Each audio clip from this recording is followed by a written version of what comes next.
Hi, Phil Benham here with ProductDyno. In this short video, I want to talk about how to set up licensing for your product on ProductDyno. Keep in mind that this is an advanced feature that exists so that you can issue licenses for desktop applications or WordPress plugins. Of course, it will require some programming expertise on your end of things. And that means if you want to take advantage of issuing licenses for your product, and have it integrate tightly with the ProductDyno system, you'll need to have your developer set up your product to work with our licensing system. Don't worry though, if you click the developer link here in the left navigation menu, you can see all of our developer documentation.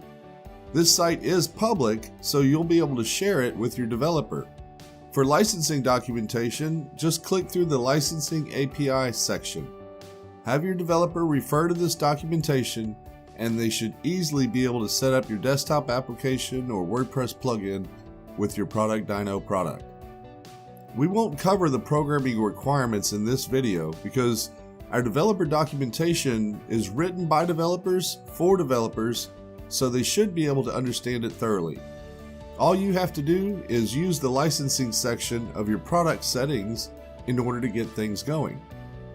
If you want to enable licenses for your product, just click through to your product settings, then click the licensing section.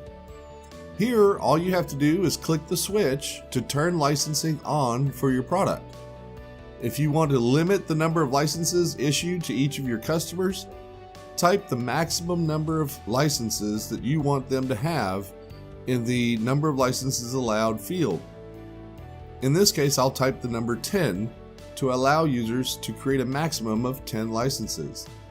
If you want to give each customer an unlimited number of licenses, type a -1 in this field.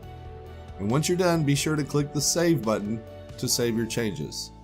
Let's see what this might look like to your users.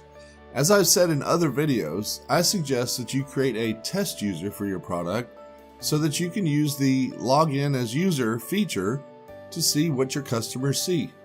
In this case, I want to see the licenses for the product the way my customers might see them.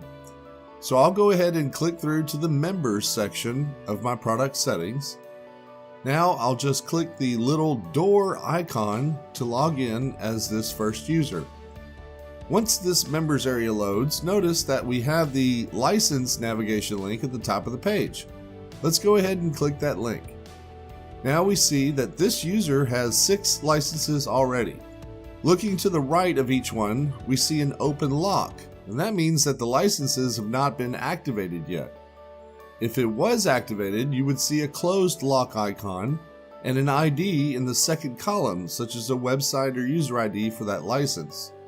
Also, we increased the limit of licenses to 10, so you'll see a button that your user can click to generate a new license. If they already had 10 licenses or they've reached the limit you've set, this button would not be visible. After you've programmed your app or plugin to process licenses when a user enters it into your product, it would become activated and show that way here. And once activated, your customers may also deactivate a license so that they can use it elsewhere if they need to. So when it comes to licensing your product, it really is pretty simple once your developer integrates it into your product. Alright, that's it for this video. Again, my name is Phil Benham, and I look forward to seeing you in our other tutorial videos.